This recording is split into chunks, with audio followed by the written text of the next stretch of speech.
Cùng Phong tham quan ngôi nhà cổ của công tử Huỳnh Thị Lê, nhân vật chính trong bộ phim Người Tình và tiểu thuyết cùng tên rất là nổi tiếng.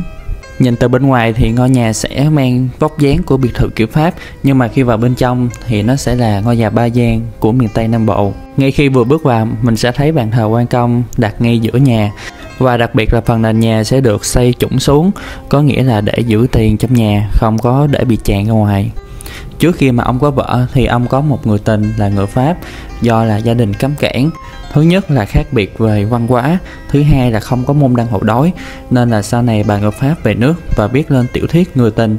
Sau này được một ông đạo diễn người Pháp dựng thành phim, và bộ phim đó đã rất là thành công và nổi tiếng.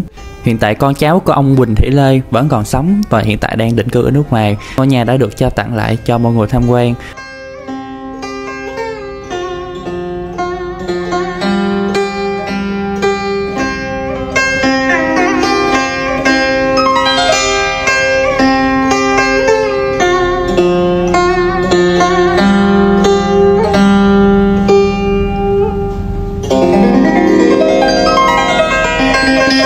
Thank you.